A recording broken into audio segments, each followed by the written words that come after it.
Hi, welcome to SBR Sports Picks. I'm Peter Loshak. This is the Into the Weekend with Bet DSI show for Week 17 in the NFL. A lot of unique handicapping situations, and Brent from Bet DSI, the headlines manager at DSI Sportsbook, will let us in on how the Sharps have reacted so far as of Friday afternoon. Brent, very interesting lines and line movement from NFL Week 17 every year, and this year there was a big drop in the Buffalo and Jets line. Of course, Buffalo firing both Rob and Rex Ryan. Maybe that was the cause of the line moving from 6 to 3.5. Was sharp action hitting that, or was that just sort of like a line move based on the news and public action responding?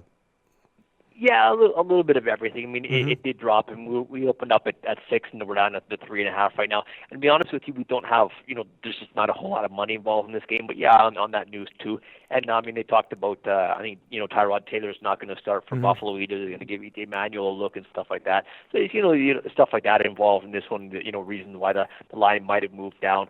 We're sitting at 3.5 right now. I do actually have more money on Buffalo, a little bit more money, so that line could creep back up, and maybe we weren't so far off.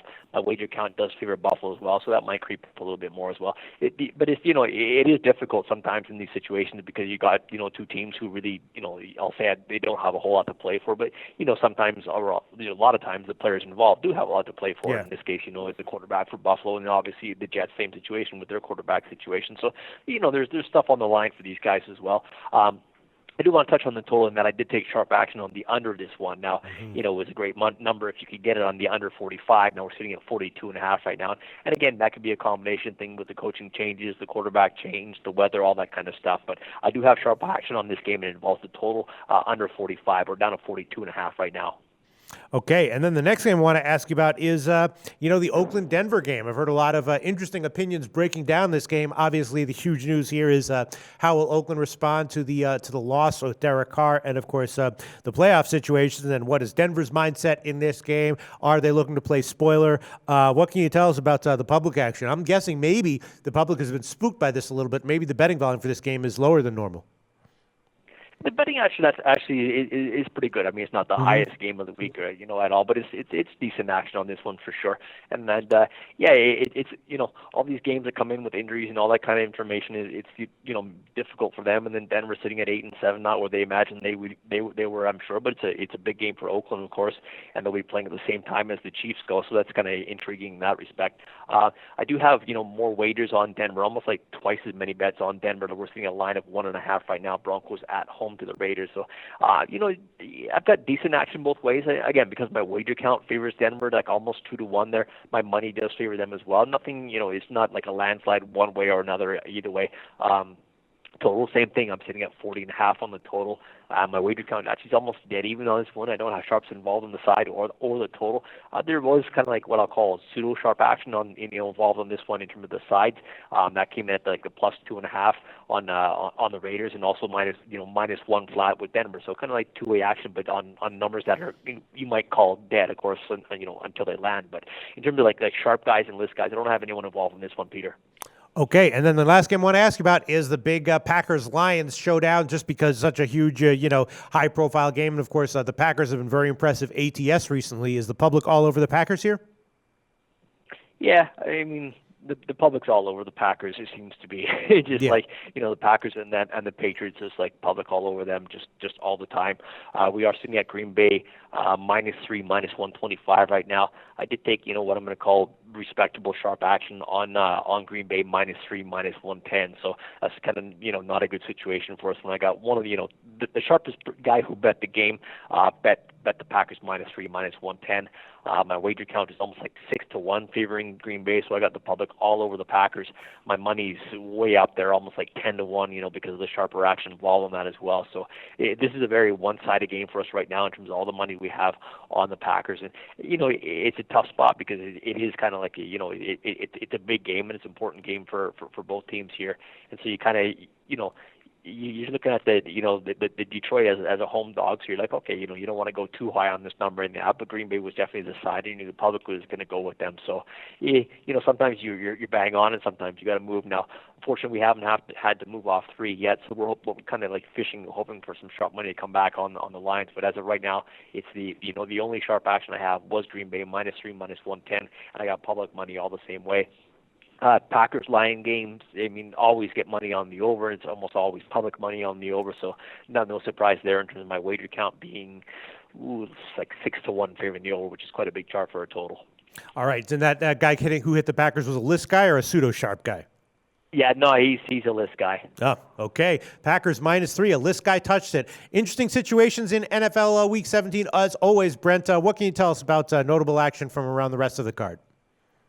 Yeah, I mean, even some of these ugly games are going to get sharp action just because they find value in a number. Baltimore is one of those cases this week. Yeah. They're at Cincinnati. That line went from +2 on Baltimore down to a pick right now, and it was sharp money that we took on Baltimore. So I've got a count in terms of the public favoring Baltimore as well, almost like 4-1 in their favor in terms of the actual number of bets I've taken. My money, when you take a look at that, it's almost like 4-1 favoring Baltimore as well. So sharp action was on Baltimore at the +2. We're down to a pick on that one right now. Minnesota is another game that's moved. Minnesota -5.5 is where the sharps came in. We're sitting at 6.5 right now. The Vikings are at home to the Bears this week. The Bears have kind of been scrappy the last couple of weeks, and the sharps have been on them, and more often than expected. I guess this year based on how bad they were. But this week I got sharp action on the Vikings -5.5. Carolina is another one. Carolina is at Tampa Bay. That line is down to 4 right now, and the sharp money came in on Carolina at the +6. So sharp money on Carolina +6. Big move, and it's just all the way down to 4. I've got almost dead even in terms of the number of bets I've taken on both sides, but my money's like 3-1 favoring Carolina because of that sharp money. Down to I could throw the Cleveland Browns again. I mean, they're on the streak, so why not throw them out again? Yeah, and this could be with respect to Pittsburgh and how many players are going to be starting, how many going to be resting, how long they're going to go, all that kind of stuff. But I did get I have to throw it out there because it was played Cleveland +9.5. Now we're all the way down to 6 on Pittsburgh as a home favorite, so that number's obviously shot. But it's interesting in that the public is still betting the heck out of the Steelers. They're just pounding the heck out of the Steelers.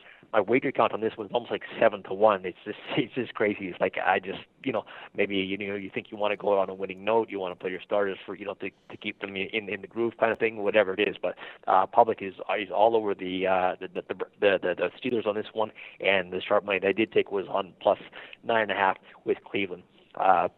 Down to San Diego and the Chargers. This is obviously a big game for the Kansas City Chiefs.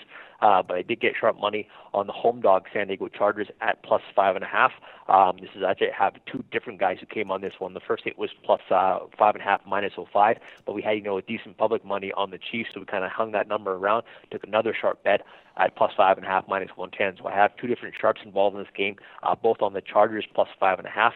Now the reason why we kind of hung out on the number at 5.5 is because it was working for us, and that's reflected in the wager count that we have, which is almost we'll call it 7-1 favoring the Chiefs. So I got a lot of public money all over the Chiefs, but the sharp money was on the Chargers, and right now I would say it's about 2.5 to 1 in terms of the dollar volume. I'm taking more money on the Chargers, so that's definitely a public and sharp split there with the public all over the Chiefs and the sharp money on San Diego.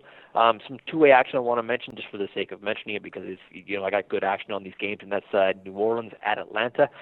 Sharp money came in.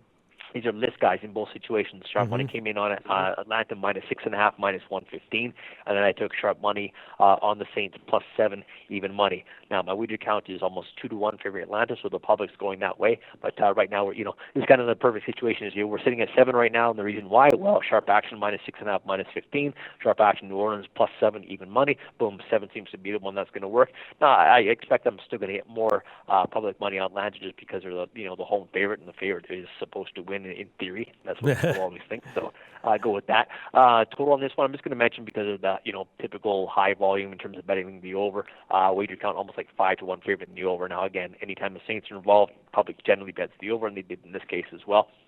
Washington and the Giants is another game where I got good two-way action. Sharp money came in on Washington -7 -115. I got sharp money back on the Giants +8. So therefore, we're sitting on Washington -7.5 right now.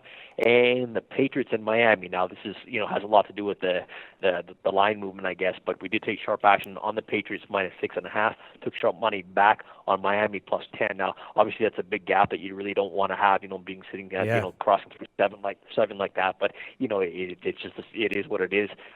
Miami minus 9.5 is where we are right now, and my wager count's almost dead even on this game. My money's almost dead even, just slightly favors New England. So, I mean, this might be the case. It might be the first time in the history of this phone call that we've done, Peter, that we won't actually need whoever is playing against the Patriots this week. So, who knows? But yeah, it's something to watch. Though, like I said, good two-way action both ways. I did get sharp action back on Miami plus 10, so we're sitting at 9.5 right now. It seems to be working, and the public's generally going to bet the Patriots, and that's no surprise there at all. So we'll see how that one pans out. But that line movement is interesting to note. Brent from Bet DSI Sportsbook, thanks so much for your time and insights. As always, we really appreciate it, Brent. Thanks so much.